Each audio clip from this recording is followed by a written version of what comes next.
예수님을 예루살렘 왕 멜키ጼ덱이라고 하죠. 그리고 그분이 영원한 큰 대제사장이라고 합니다. 아브라함이 이스라엘과 모든 믿는 자들의 조상이 되어가지고 예수님을 멜키ጼ덱을 만났어요. 예루살렘에서. 그리고 그 아브라함을 훈련시켜가지고 거의 56년 만에, 갈대아 우르를 떠난 지 56년 정도 만에 네 외아들 독생자를 바쳐봐라. 그랬더니 아브라함이 세상에 하나님이 놀래가지고 벌떡 일어난 것 같아요. 칼로 찌르려고 번제물로 잡으려고 하니까 그때 여호와의 산에서, 모리아 땅 여호와의 산에서 준비되라. 그게 여호와 이래입니다. 그게 순양만 준비된 게 아니라 그 죽임당한 어린 양 안에 모든 것들이 다 준비되어서 제공되는 거예요. 그 정신 하나를 배워내는데 평생이 걸리거나 대부분은 제대로 못 배워냅니다. 또는 반대로 삽니다. 그리고 정확하게 그 모리아 땅 여호와의 산, 바로 예루살렘 성전산, 아브라함이 이삭을 잡으려고 했던 거기에 약 1000년쯤 뒤에 주전 959년에 이스라엘의 12지파의 왕이 된 다윗 왕이 준비하고 그의 막내 아들, 다윗이 한 아들이 한 20명 정도 가량 되거든요. 성경에 보면은 많이 나왔죠. 솔로몬 왕에 의해서 제1 예루살렘 성전이 주전 959년에 세워집니다. 하나님의 뜻이에요. 이스라엘 민족은 그 뒤에 사망의 세력에서 출애굽했지요. 출애굽했다는 사망의 세력, 죄와 사망의 세력에서 구원받은 여호와의 군대요, 아브라함에게 주신 모든 민족에게 복의 근원이 되라고 하는, 복음을 전하라고 하는 이 제사장 민족의 사명을 이루기 위한 성전인데 그것을 망각해버린 거예요. 만민을 위한 기도하는 집이고 만민을 위한 예수 메시아의 복음을, 복된 소식을 전하는 집으로 성전을 세워놓았는데 그걸 망각한 거예요. 사명을. 그리고 그저 종교적으로 자기 욕심을 구하기 위해서, 자기 만족을 위해서, 세상 살다 고달프니까 와가지고 위로받는 정도의, 모든 종교가 다 그렇잖아요. 대부분 기독교도 종교로 보면 그래요. 그렇게 우상 숭배죠. 자기 욕심, 탐심이 우상 숭배니까 우상 숭배를 일삼다가 하나님이 계속해서 얘들아 그러면 안 돼, 경고를 했어요. 그리고 미리 다 아시죠? 창세전에 다 아시니까 나를 10지파와 2지파로 반으로 딱 분단시켜가지고 북쪽에서 먼저 망하는 꼴을 보여주신 거예요. 아시리아의 살만 에셀이라고 하는 제국의 황제에게 망했고, 남유다도 이제 산헤립, 아시리아의 산헤립에 의해 가지고 히스기야 왕 때 다 망할 뻔했는데 이 왕이 가슴을 찢고 기도해서 하나님이 봐준 거예요. 하나님이 오래 참으시는 거죠. 그러다가 결국은 수많은 선지자들이 눈물을 흘리며 너희들이 제사도 드리고 뭐 여러 가지 성전세도 내고 제사장 선지자들이 있다고 그러지만 너희들 결국은 주여 주여 하지만 마음은 내게서 멀도다. 너희 욕심을 구하지 않느냐. 그래서 어쩔 수 없이 또 하나님이 뜻하신 대로 바벨론이라고 하는 대제국을, 권세와 권력을 줘가지고 높여버리는 거예요. 느부갓네살 황제를 통해 가지고 제1 예루살렘 성전이 주전 586년에 무너집니다. 무너질 것을 계속 예언했던 것이 선지자들의 17권의 책입니다. 그러나 무너졌지만 제1성전이 예레미야 선지자의 예언대로 자기 민족 자기 나라가 예루살렘 성전이 무너져서 바벨론의 포로로 잡혀가지고 70년, 기가 막히죠. 70년의 민족적 국가적인 연단과 훈련 후에 나라가 패망한 거예요. 완전히 몰라가 사람도 많이 죽었어요. 소수의 남은 자들이 하나님의 말씀을 이루기, 전부 다가 아닙니다. 아주 소수입니다. 소수의 남은 자들이 페르시아 고레스 왕 이사야 선지자는 또 이 사람이 태어나기도 전에 하나님이 또 미리 다 언제 예정하실까요? 이야, 여러분 대단한 신학자입니다. 이게 믿어지면. 고레스 왕의 명령으로, 고레스를 이사야 선지자는 태어나기도 전에 하나님이 쓰는 하나님의 종이다 그래버리는 거예요. 황제인데, 이방인인데. 그래서 그 명령으로 소수의 바벨론 포로들이 예루살렘으로 돌아와 그들을 중심으로 무너진 제1성전을 재건하기 시작합니다. 여러 가지 어려움이 있어요. 막 약속이 있고 비전이 있고 하나님의 뜻이 있더라도 항상 고통과 시련과 인내와 답답함을 겪게 합니다. 해산의 진통이 반드시 필요한 거 있어요. 우여곡절 끝에 스룹바벨 총독의 때에 주전 516년, 586년에 무너지고 516년, 딱 70년 만에 예언의 말씀대로, 예레미야 예언의 말씀대로 제2성전이 세워집니다. 요 70년 기간 동안 다니엘이 바벨론, 메데파사, 페르시아 왕국의 총리로 하나님이 그렇게 쓰셨죠. 이 제2성전은 그대로 유지되다가 초라했는데, 예수님 당시에 왕이 누구였냐면은 이스라엘 사람이 왕이 아니라 로마가 권력을 잡고 있기 때문에 로마하고 이렇게 정치적인 거래를 잘하고 로마 권력자들에게 비율을 잘 맞춰주는 에돔 출신, 아주 이스라엘 사람들이 싫어하는 에돔 출신 헤롯 대왕이 자기가 이스라엘 사람이 아니니까 왕노릇 하려니까 백성들의 민심을 얻기 위하여 아주 화려하게 정축을 합니다. 금으로까지 발라주는 거예요. 어마어마하게 정축. 왜? 자기 권력을 위해서 성전을 밀어주는 거예요. 잘못하면 여러분, 정치와 종교, 권력과 교회는 아주 조심해야 돼요. 그러면 저도 거기 쑥 하고 끌려 들어갈 가능성이 있는 거예요. 교회는 이렇게 성도들이 힘들게 벽돌 한 장씩 하고 막 이렇게 해가지고 눈물로 세워져야 좋은 겁니다.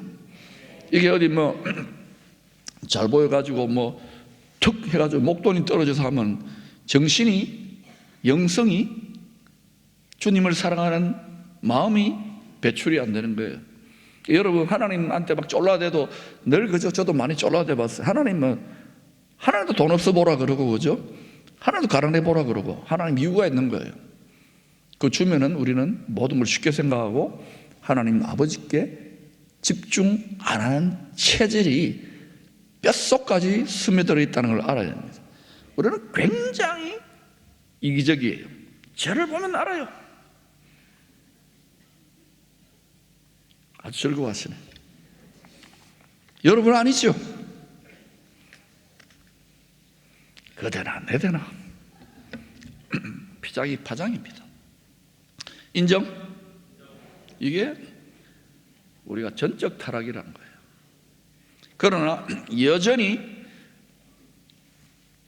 복덩어리, 복음의 사명을 잊어버리고 자기 욕심의 우상 숭배를 위하여 사용되고 있던 경건의 모양, 종교적인 껍데기만 남아있는 그러한 제2성전에 대하여 주님은 강도의 소굴이라고 책망합니다. 분노합니다. 토하여 내치고 싶다고 합니다. 사람의 생각과는 완전히 다른 거예요. 그때 당시에 예루살렘 제2성전 헤롯성전에서 예배드리고 찬양하고 봉사하고 짐승 잡아서 제사 드리고 그 역할을 했던 저 같은 목회자들, 제사장들, 주님이 어떻게 보냐 이거예요. 지금 똑같아요. 다시 오실 주님 앞에 우리들의 모습이 어떤지. 그런데 우리는 이걸 나의 이야기로 성경을 읽지 않아요. 그리고 주님의 예언대로 40년쯤 뒤에 주후 70년 로마의 디도 장군에 의해서 멸망당합니다. 여러분이 이태리 로마의 수도지요. 이태리 그 로마 수도 거기 가면 개선문이 있어요. 디도 장군의 개선문. 거기에 보면은 7등잔이 있잖아요. 그것을 로마 군병들이 들고 예루살렘 성전을 다 때려 부수는 그 조각 그림을 볼 수 있습니다. 하나님의 말씀대로 되어가고 있죠. 역사에 전쟁 하나도. 이후에 1900년쯤 지난 거예요. 신비한 하나님의 구원의 섭리, 그리스도 예수를 향하여 만물과 만유와 만민을 새롭게 창조, 회복, 구원하시고자 하는 하나님의 신비한 섭리, 그걸 천국의 신비, 그리스도의 비밀, 심지어는 불법까지도 쓰시는 불법의 비밀하신 섭리를 따라 1948년에 마른 뼈다귀와 같았던 이스라엘은 하나님의 예언의 말씀대로 가나안 땅, 약속의 땅에 나라가 재건됩니다.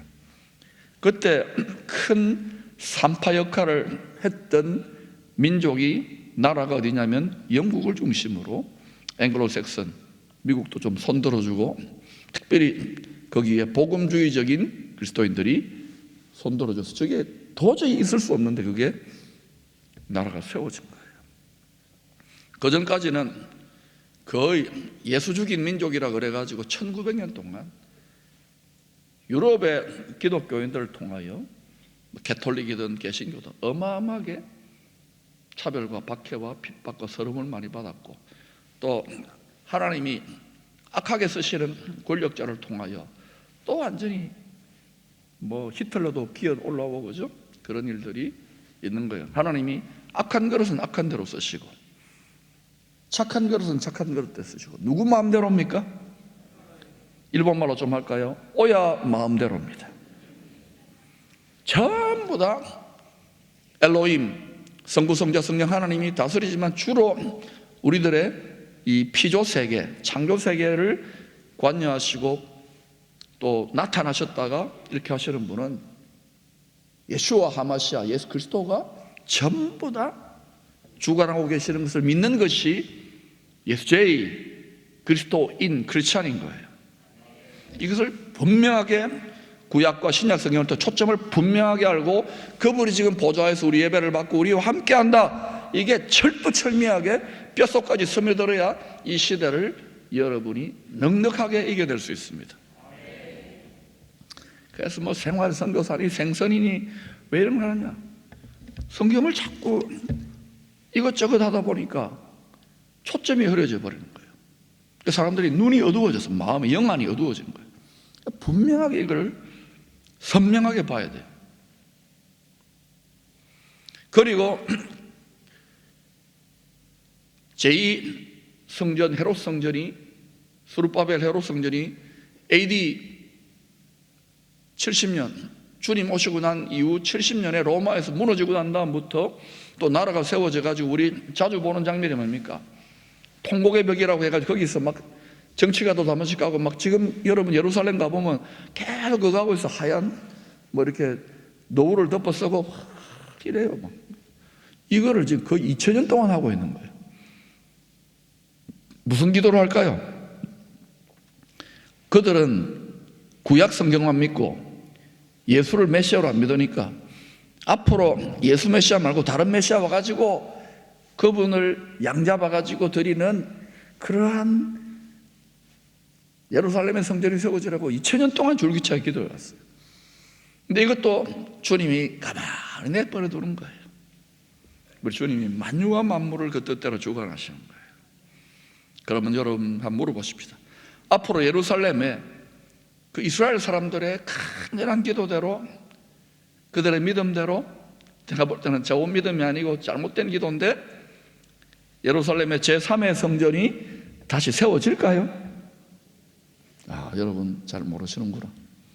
그런 만약에 재건이 된다면 지금은 불가능하죠. 그 이슬람 성전이 2개나 있고 그런데 만약에 재건이 된다면 여호와의 영광이 임하실 성전일까요? 아니면 멸망에 가정한 것이 임하는 성전일까요?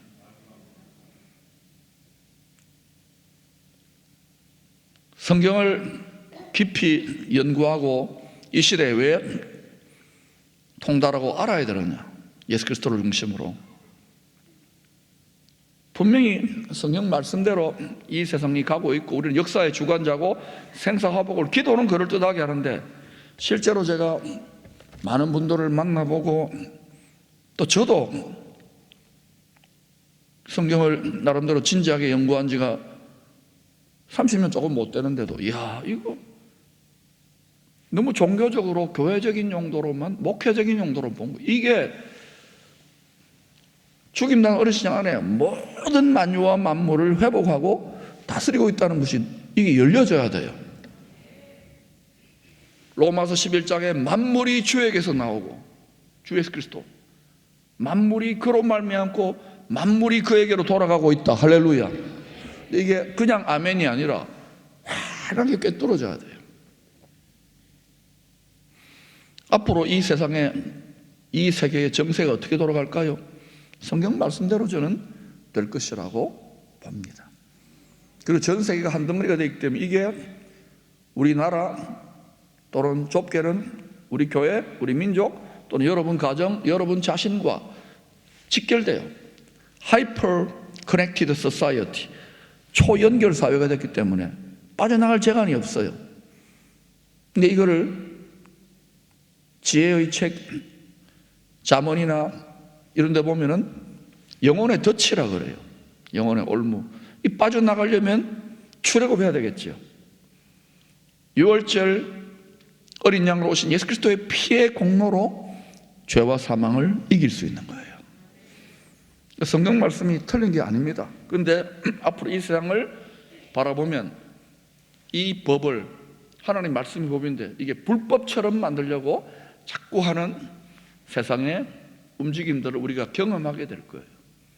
그래서 이걸 더 많이 깨달았으면 좋겠어요. 왜냐?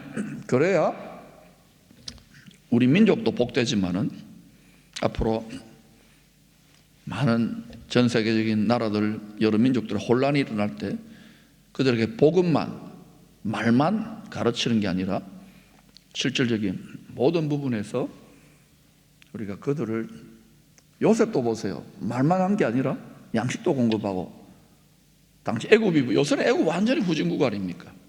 다 이유가 있는 거예요. 하나님의 나라와 그 뜻을 예수 그리스도 안에서 하나로 통일시켜 가게 하기 위해서 그런 일이 일어난다고 말씀하고 있는 거예요. 주님께 강도의 소굴이라고 책망을 받은 예루살렘 제2성전은 40년 후에 멸망하게 될 것인데 바로 그 제2성전에 초대교회의 두 지도자인 베드로와 요한 이 두 사람이 제9시 기도 시간에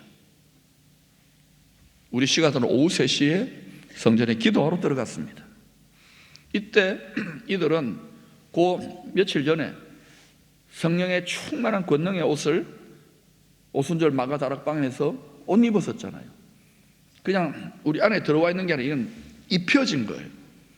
두루마기나 망토처럼 입혀진 거예요. 옷 입혀졌기 때문에. 그런데 이때 문맥을 보면은 이 옷이 벗겨진 게 아니라 계속 유지가 되고 있었던 것 같아요. 옷을 계속 입고 있었어요. 여러분 옷은 벗을 수도 있고 입을 수도 있잖아요. 그렇죠? 이 사람들은 계속 입고 있었던 거예요. 이유는 간단한 것 같아요. 갑자기 큰 교회가 생겨버렸으니까 이 사람들에게 가르치고 복음 전하고 또 여러 가지 하려는 하나님의 능력이 필요하니까 기도 안 할 수가 없잖아요. 그래서 또 기도하는 거예요. 여러분 왕년에 여러분이 성령의 권능과 충만한 옷을 입었다 하더라도 옛날에 수련회 가서 와 한 일주일 기도해가지고 옷 입을 때 이게 옷이 벗겨질 수 있습니까 없습니까? 이게 예수님도 신성을 비우고 완전한 하나님이 완전한 사람으로 오셔가지고 쉬지 않고 기도하고 그토록 저녁까지 밤늦게까지 막 여러 가지 사역하고 다음날 새벽에 습관을 따라 한적한 곳에 기도하신 이유가 뭡니까? 성령의 권능을 옷 입지 않으면. 겟세마네 동산에서 왜 그분이 완전한 하나님이신데 완전한 사람이니까 우리가 똑같아요. 그래서 이 십자가를 달개질 수 있도록 능력의 옷을 입혀달라고 기도할 수밖에 없었던 거예요, 3번이나. 그런데 오늘 이 시대에 기도 안 해요. 왜? 기도하는 힘들어요. 그리고 옛날에 믿었던 그거 지식 그 습관으로 내가 잘 믿는 줄 착각해요. 저는 그래서 이걸 보면서 성경을 다시 보고 제 상태를 보면 기도해야 되고 회개해야 되고 성경을 더 연구해야 되는데 분발합시다.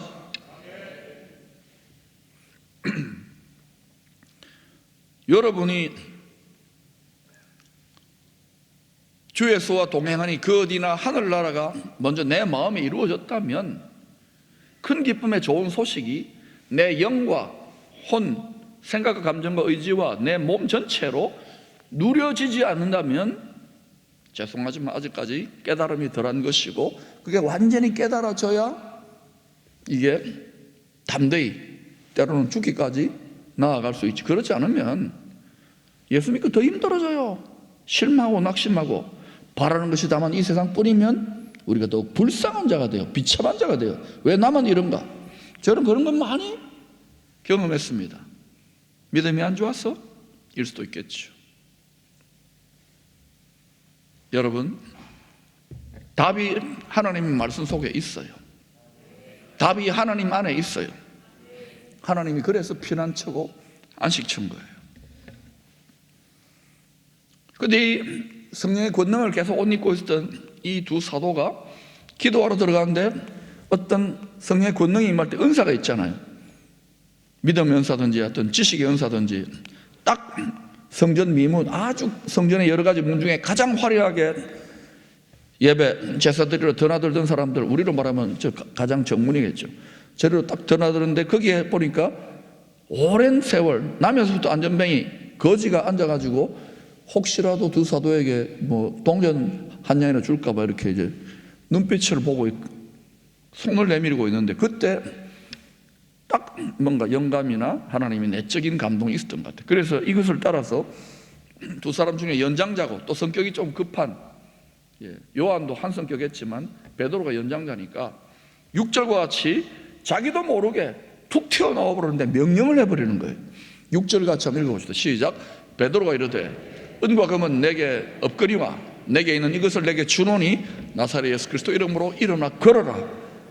이 말만 했을 뿐만 아니라 믿음이 계속 솟구쳐 나오니까 안전뱅인데도 자기도 모르게 말할 뿐만 아니라 계속 믿음이 이어지는 거예요. 딱 잡아가지고 오른손을 잡아서 일으켜 버리니까 세상에 일어나서 걷고 뛰고 춤을 추는 거예요. 찬양을 하는 거예요. 그러니까 그 성전으로 예배드리러 들어가던 사람들이 어때요? 이게 지금 3부 예배 시간, 2부 예배 시간인데 들어올 생각도 안 하고 웅성웅성 난리가 난 거예요. 이 안전뱅이는요, 당시에 이스라엘에서 제일 유명한 안전뱅이 거지입니다. 왜 그 가장 사람들이 많이 들락날락한 거를 수십 년 동안 있었지 않습니까? 여러분, 왜 예수의 영, 성령은 예수의 영이기도 합니다. 왜 예수의 영은 초대교회 이 사도들을 사로잡아가지고 당시에 제2성전을 드나들던 주님이 강도의 소굴이라고 했던 이 제2성전을 드나들던 모든 하나님의 백성들이 익숙하게 다 알고 있는 이 안전뱅이 거지에게 치유의 권능의 기적이 일어나도록 역사하신 것일까요? 많은 사람들이 있는데 당시 이스라엘 안전뱅이들 많잖아요. 구약의 마지막 선지자 말라기는 말라기서 1장 8절에서 예수님 오시기 초림하시기 약 450년 전에 이 제2성전에서 제사드리던 제사장과 백성들에게 하나님의 탄식을 이렇게 전했습니다. 같이 읽어보십시다. 시작. 만군의 여호와가 이르노라 너희가 눈먼 희생 제물을 바치는 것이 어찌 악하지 아니하며 저는 것 병든 것을 드리는 것이 어찌 악하지 아니하냐. 이제 그것을 너희 총독에게 드려보라. 그가 너를 기뻐하겠으며 너를 받아주겠느냐. 이게 눈먼 것, 저는 걸 안전병이라는 거예요. 짐승 제사를 드리는데, 또 병든 것,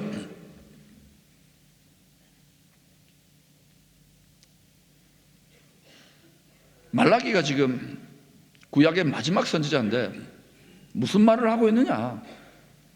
하나님이 기쁘시게 받으실 수 없는 자기 욕심을 위한 형식적인 종교 생활, 신앙 생활, 그런 예배 제발 좀 그만두라는 거예요.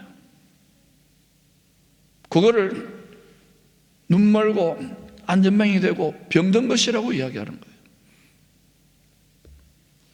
말라기서 1장 10절에는 자기 욕심에 예배를 일삼는 처소인 제2성전 문을 누가 좀 닫아줬으면 좋겠다고까지 말씀합니다.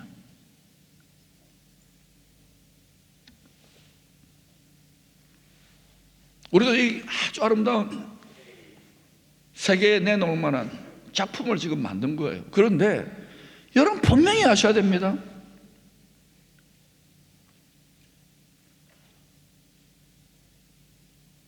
망하지 않으려면은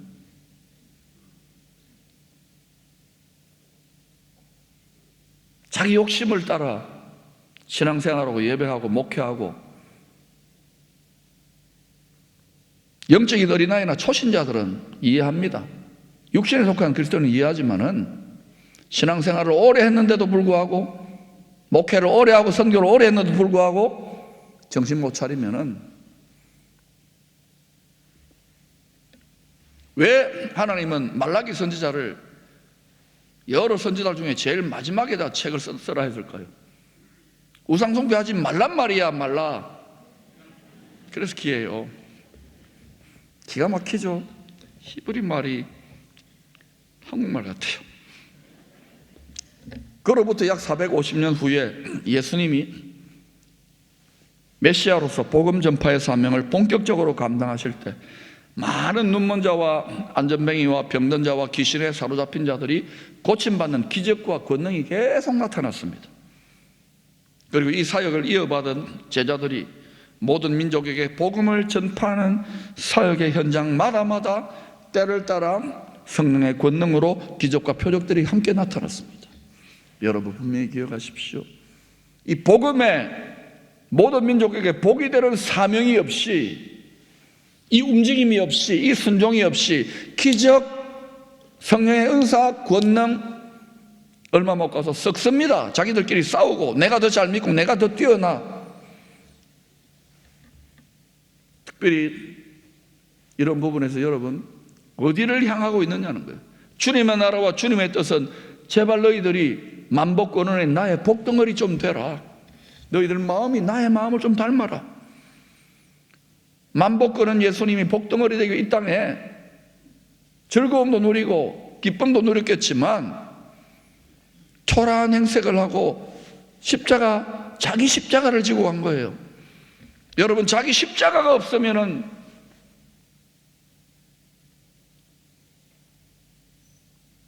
어린아이를 버려야 되겠지요. 생각하는 것이 어린아이와 같고 말하는 것이 어린아이와 같고 어린아이일수록 이 세상 신앙의 용도를 이 세상에서 그저 비나이다 해요. 요즘 여러 목사님들 선교사를 만나보면 열심히 목회하고 선교한다고 많이 했는데 팍팍 자빠지는 분들이 많다는 거예요. 이 전 세계적인 시험 가운데 믿음에 자기의 마음밭이, 마음의 상태와 동기가 다 뽀록 나는 거예요. 뽀록 나야 돼요. 저도 그렇게 자빠졌다가 일어나고를 반복하는데 하물며 담임 목사도 그런데 여러분 자빠지고 힘들고 깨지고 하나님께 싸우고 대들고 불평하고 당연한 겁니다. 여러분 그러면 성장하는 거예요. 그러면서 아버지를 닮아가는 거예요. 너희 아버지 누구? 너희 아버지 누구? 하나님 아버지죠. 그분은 사랑이셔요. 우리 생각보다 하나님 아버지 생각 훨씬 더 깁니다. 우리는 짧아요. 짧아. 아버지 집에 가서도 영원히 배워야 될 신비입니다. 신비. 누가는 초대교회 지도자 베드로를 통한 이 유명한 표적 이야기를 사도행전 3장과 4장에 걸쳐서 비중 있게 관계되는 이야기들을 다룹니다. 2장이나 할애해가지고 나중에 이방인의 사도로 회개하고 사도가 된 바울도 바나바와 함께 1차 선교 여행을 할 때 사도행전 14장에서 소아시아 루스트라 성에서 역시 또 안전뱅이가 일어나가지고 걷고 뛰는 기적이 나타났어요. 왜 하나님은 당시에 많은 교회와 성도들 중에, 지도자들 중에 이스라엘 교회의 사도 베드로와 이방인 교회의 사도 바울에게 안전뱅이가 일어나서 걷고 뛰며 찬양하는 그런 기적을 허락하시는 것일까요? 또 왜 누가는 그거를 중요하게 사도행전에 이렇게 끼워 넣었을까요? 이스라엘과 이방인 교회에 일어나는 이 2가지 유명한 표적을 통하여 하나님은 과연 우리들에게, 이 시대에 예수 믿는 우리들에게 무엇을 말씀하고 싶어 하실까요? 제가 이걸 갖고 굉장히 실험했는데 2가지 저 나름대로 생각을 한번 참고 삼아 나눠볼게요. 첫 번째는 모든 민족에게 예수의 복음, 복덩어리가 되라는 이 제사장의 사명을 감당하는 교회와 성도들에게는 내가 성령의 권능을 옷 입혀주는 거예요. 각종 기사와 표적으로 도울 것을 약속하고 있다고 생각합니다. 두 번째로는 너희들이 비록 육신적으로 뿐만 아니라 영적인 안전뱅이라고 할지라도 이방인 교회든 이스라엘 교회든 간에 너희들이 비록 영혼육의 안전뱅이와 같은 영적 장애가 있고 눈 멀고 귀 멀었다 하더라도 너희들이 나의 능력으로 회복되어 나의 복덩어리, 나의 복된 소식을 전파하기 위하여 나아간다면 내가 너희들이 다리가 안전뱅이냐? 그러면 일어나 걷고 뛰며 찬양하게 할 것이고, 귀가 안 들리느냐? 내가 신약 구약을 보내가지고 귀를, 눈을, 그리고 여러분이 얽매여 있는, 장애처럼 얽매여 있는 인생의 원통함과 여러 가지 경제적인 문제나 관계적인 문제나 모든 인생의 불평과 불만의 모든 부분들 나와 화목하게 하여 화목의 복음을 증거하게 하여 또 내가 풀어줄게, 도와줄게. 저는 그렇게 해석이 되어집니다. 그러니까 지금까지 예수 믿고 또 나름대로 저도 믿지 않는 집에서 여기까지 오면서 좀 마음고생, 몸고생했던 전부 다가 새롭게 해석이 되어지는 거예요.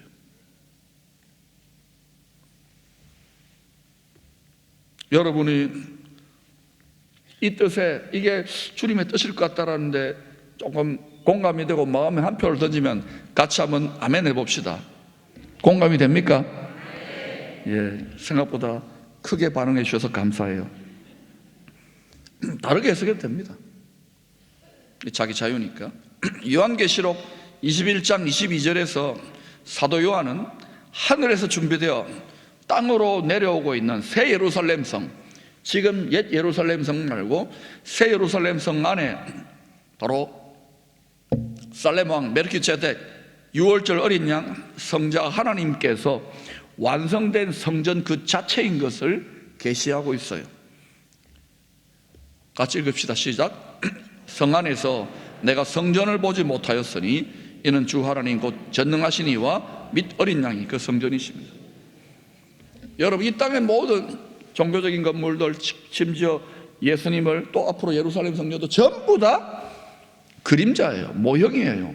하늘에 있는 것들에 흉내내는 거예요.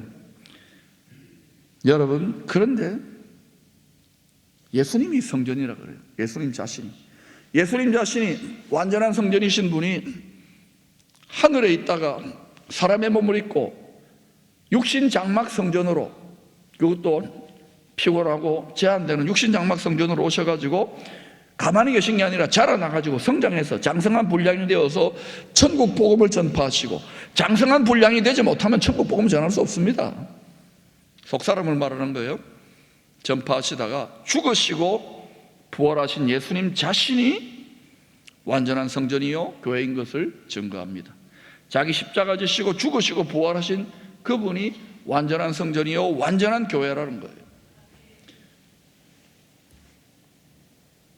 그 성자 하나님의 형상과 모양대로 새로운 피조물, 새롭게 탄생한 성전, 새롭게 탄생한 육신장막 성전, 육신장막 교회가 비록 불완전하지만 거룩하다, 너는 성전이다, 너는 성도다, 너는 왕같은 제사장이라고 하나님이 그렇게 말해준 거예요.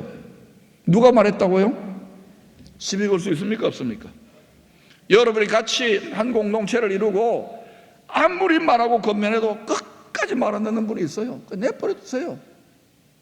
착착착착 알아서 효자처럼 착착착 아버지의 뜻을 알고 깨닫는 분은, 그분은 은혜가 있는, 은혜가 임해야 돼요. 은혜가. 그러니까 여러분 막 소갈이 하는 분 있을 겁니다만 그냥 하나님의 은혜가 임하라고 기도하는 거예요. 은혜가 임하지 않으면 아무리 바가지 긁고 많은 소리 해보세요, 안 됩니다. 저도 여러분에게 많은 소리 하지만요, 저 바가지 안 긁잖아요. 요즘 상당히 바가지 안 긁죠. 아멘. 근데 이게 가르친다고 되는 게 아닙니다. 은혜가 와야 돼요. 저 같은 사람들에게 은혜가 와서, 나는 처음에 은혜로 해석 안 되더라고요. 믿고 뭐 고생하고 그런 것 같고, 때로는 또 좋은 일도 있지, 좀 잘 될 것 같으면 또 집어넣으시고, 또 잘 될 것 같으면 집어넣으시고. 이게 뭐야 이게. 예수 믿는 게 이게 하나도, 내가 돈벌이를 했으면, 내가 국회에 나갔으면 철이 드니까 은혜. 바울이 죽을 고생만 했는데 나의 나 된 것은 하나님의 은혜로다. 왜냐, 그의 바라는 것은 여기는 거의 다 제껴 놓았어요, 저기를. 그러나 여러분, 여기 너무 제끼지 마세요. 우리는 이것도 잘해야 돼요. 우리가 바울이 아니잖아요. 그러니까 여러분, 이렇게 살면 하나님 다 더해 주셔요. 그거 믿기가 한평생 가도 힘들지. 왜? 자동으로 우리는 나의 나라와 나의 뜻을, 나의 집을, 우리 교회를, 우리 민족을 먼저 구하는 체질이, 뼛속까지 그런 체질, 이거를 벗겨내는 게 성숙입니다. 바울은 고린도 전서 3장 16, 17절을 통하여 이 땅에 걸어다니는 육신 장막 성전된 우리에게 각성과 경고의 말씀을 주고 있습니다. 같이 읽어보십시다. 시작. 너희는 너희가 하나님의 성전인 것과 하나님의 성령이 너희 안에 계시는 것을 알지 못하느냐. 누구든지 하나님의 성전을 더럽히면 하나님이 그 사람을 멸하시리라. 하나님의 성전은 거룩하니 너희도 그러하니라. 그래 여러분, 여기 무서운 말입니다. 우리가 성전인데 하나님의 성전을 더럽히면, 세상 사람들이 우리를 더럽히고 그런 거 말고 우리가 얼마나 더러운 생각 많이 합니까? 남 밉지요? 죽이고 싶지요? 분노하지요? 제가 썩었다고 지금 막 이러고 화난 분들이 많아요. 저도 화가 막 나더라고요. 세상이 막 썩어가니까. 그런데 그럼에도 불구하고 하나님은 뭐랍니까? 원수를 축복하라. 하나님의 성전을 더럽히지 마세요. 우리가 성전이에요. 하나님이 그 사람을 멸하는 거예요. 하나님의 성전은 거룩하니 너희도 그러하니라. 내가 거룩하니 너희도 거룩하라. 하나님 아버지는 거룩해요. 그래서 이걸 깨닫고 보면은 예수 믿는 사람은 다르게 살아야 되는데 그렇게 못 살잖아요. 그래서 세상 사람들이요, 교회를 기대하고 목사를 기대하고 성도들을 기대하는데 그래 못 사니까 교회 다니는 것들이 더 썩었어 라고 하는 말을 들어야 될까요? 들어야 됩니다. 왜냐? 너희들만큼은 세상의 소금이고 빛인데 너희들이 썩으면 우리가 더 빨리 썩어. 그들은 더 썩었거든요. 이 세상이 망한단 말이에요. 그래서 우리 끝까지 하는데 그래도 계속 소금 또 빛의 역할을 하지만 나중에 이걸로 안 된다는 걸 인정해야 돼요. 지상 낙원 됩니까? 안 됩니까? 아니 지난 20세기 100년 동안 실험을 다 했는데도 뭐 거기에 예수 믿는 사람도 그걸 한다고 아무리 노력해 보세요. 예수님이 오실까요? 몇 사람 안 되잖아요. 보세요. 실제로 오셔도 또 믿고 준비해야 되는데 준비 잘 우리 신부인데. 여러분, 가난한 수성공 출신 윌리엄 캐리 목사는 구두빵 출신인데 가난했습니다. 이 사람이 목사가 돼가지고 12명의 동력자들과 영국의 최초로 침례교 선교협회를 창립합니다. 그리고 1793년 18세기 말입니다. 우리나라 그때 조선시대 말 아닙니까? 첫 파송 선교사로 자기 자신이 인도 캘커타에 도착하여서 1834년까지 40년간 인도에서 복음을 전하다가 죽습니다.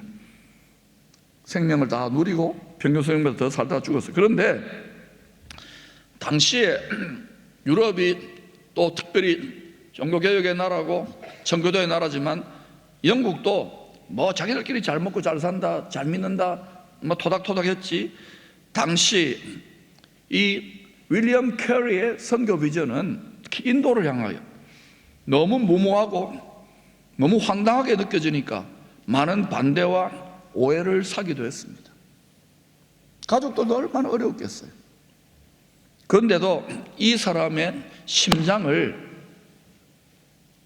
예수의 영이 장악해버린 거예요. 이런 자기 심장의 모든 것이 장악되어지기가 쉽지 않아요. 왜? 제자는 뭐예요? 모든 것을 다 버리고 따르라 그러잖아요. 생명까지도 미워하라는데 이 사람이요 미쳤어. 내가 볼 때는 윌리엄 캐리가. 그래가지고 가서 또 즐겁고 많은 업적도 맞지만 많은 고난을 겪습니다. 그럼에도 그의 심장을 사로잡은 예수의 영은 이 한 사람의 순종을 통하여 당시에 서구권 중심의 유럽 종교개혁의 유럽과 또 미국까지도 그 서양 사람들에게 서구 기독교라 그러잖아요. 이 사람들이 안전뱅이로 자기들끼리 잘 먹고 잘 산다 하고 있는데 복음 못 전했어요. 이방인들에게 일어나가지고 자기들도 이방인이면서 그죠?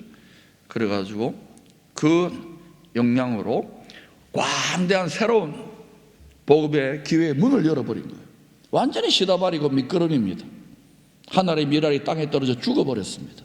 천천히 죽었지만 이게 생명의 원리고 축복의 원리입니다.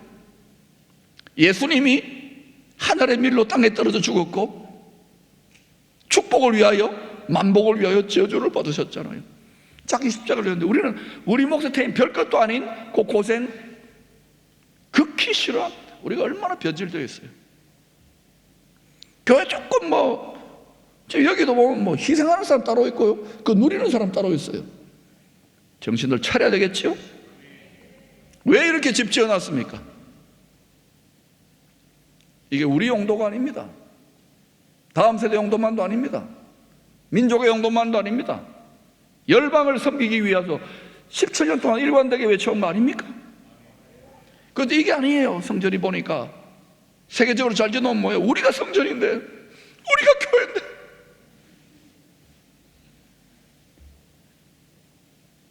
내 믿음이 교회인데.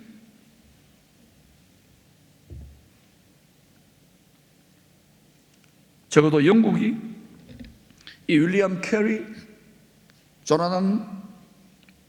요한 웨슬레, 조지 휘필드, 스펄전,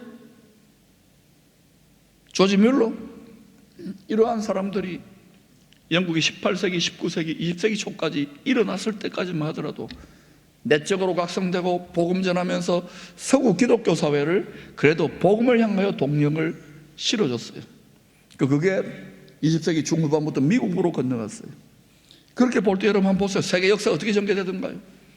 2차 대전도 있고 1차 대전도 있고 여러 가지 정치, 경제, 사회, 문화가 있지만은 여러분 알곡과 가라지가 섞여 돌아가지만 어느 민족을 하나님이 어느 나라를 그래도 복음을 향하여 일어나고 안전뱅이와 장애인 같은 인생들이 성전으로 삼아가지고 예수님이 공평하게 한 민족만 들어 쓰는 게 아니에요.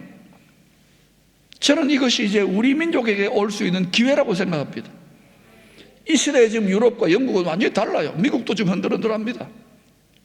우리에게 복음을 다 전해줘. 우리가 빚진 나라들인데 이거는 하나님의 뜻이 있는 거예요. 만약에 창세전에 하나님이 5천년 동안 고난받고 시시했던 것 같은 답답했던 이 나라, 이 민족, 하나님이 이 시대에 쓰기를 원한다면은 옛날에 포르투갈 같이 우리보다 훨씬 더 작은 나라도 하나님 들어서시고 이스라엘 들어서는데 이 뜻을 깨달아야 되겠지요. 그리하면 하나님의 권능의 손이 여러 열방과 모든 민족과 가운데 영국 특별히 앵글로색선들을 들어 쓰셨다면 이게 우리에게 어떻게 받아들여야 될까요? 역사의 주관자요 모든 만물과 만민과 모두의 생사화복을 주도하시는 그리스도 예수 안에 숨겨져 있는 천국의 숨은 신비를 깨달을 수 있기를 축복합니다. 이 성경책에 이 깨달음, 거기에 정치, 경제, 사회, 문화, 우리는 히즈 스토리, 역사의 주관자라 그러고 생사화복을 주관한다고 그러고 주님의 나라와 주님의 의를 구한다고 하면서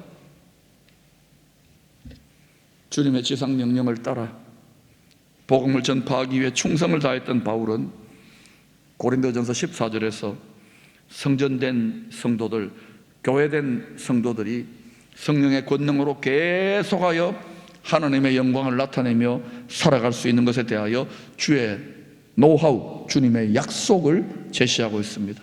같이 읽어보십시다. 시작. 이와 같이 주께서도 복음 전하는 자들이 복음으로 말미암아 살리라 명하셨느니라. 이것은 당시에 순회 선교사들에게만 적용되는 게 아닙니다. 모든 성도들에게 지상 명령은 주어져 있는 거예요. 그러나 고린도전서 9장 16절에서 바울은 이방인들을 위하여 죽기까지 복음을 전하면서도 자기 마음에 늘 두려움이 있었어요. 왜? 자기 체질을 아니까. 뼛속까지 자기도 죄인의 체질이니까. 오라 나는 곤고한 사람이니까 내가 이 복음의 사명을 잊어버리면 버림받을 것을 두려움으로 이렇게 고백합니다. 내가 복음을 전할지라도 자랑할 것이 없으면 자랑하지 마세요. 뭐 조금 했다고 자랑하지 마세요. 저도 이거 했다고 생색내고 자랑하고 아니에요. 상은 천당 가서 다 받으세요. 내가 복음을 전할지라도 자랑할 것이 없으면 내가 부덕불 할림이라. 안 할 수 없는 거예요. 저도 조금 철드니까 이거 안 할 수 없는 거예요. 고생을 사서 하는 거예요. 생선 아카데미 이런 거 안 해도 돼요. 남 좋은 일 하는 거예요. 이게 예수 믿는 겁니다, 여러분. 그러면 망할까요? 아니에요. 만일 복음을 전하지 않으면 내게 화가 있을 것이로다. 이게 개인적인 가정적인 화만이 아닙니다. 교회적인 화가 아닙니다. 민족적인 국가적인 화가 될 수도 있어요.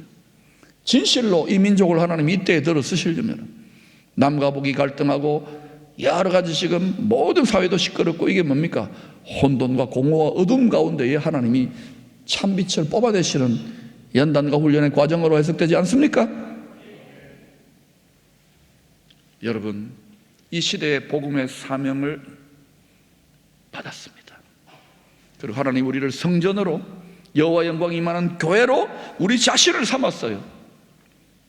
이 복과 화의 불변의 원리가, 복음을 전하는 자들은 복음으로 말미암아 영광스럽게 살지만 그렇지 않다면은 화가 있는 이 복과 화의 불변의 원리가 우리 개인, 우리 가정, 우리 교회, 우리 민족 적용된다는 것을 깨달을 수 있기를 축복합니다. 그것이 주님의 나라와 주님의 의를 향하여 나아가는 것입니다. 여전히 앞으로 여러분 믿는다 하면서 쓸데없는 엉뚱하게 망하는 길로 가는 사람 더 많아질 겁니다. 신경 쓰지 마시고 권면하고 받아들이지 않으면 여러분 계속해서 자기 욕심과 우상 숭배를 이기고 말씀대로 깨달아, 지식까지 깨달아 자기 십자가를 지고 전진할 수 있기를 축복합니다. 그리할 때 우리가 복덩어리, 들어가도 복을 받고 나와도 복을 받는 통로가 될 때 성령의 전능하신 분의 권능을 계속 옷 입고 살아가는 이 시대에 진정한 복덩어리가 될 것입니다. 길갈의 수치를 떠나보내시고 이전에 어린아이와 같이 말하고 생각했던 것들은 수치를 떠나보내고 뱀과 전갈을 짓밟고 열방 가운데 복음을 드러낼 수 있는, 우리가 안 되면 우리의 자녀들이나 후대의 때라도 될 수 있도록 우리가 밑거름되고 시다발이 될 수 있기를 축복합니다.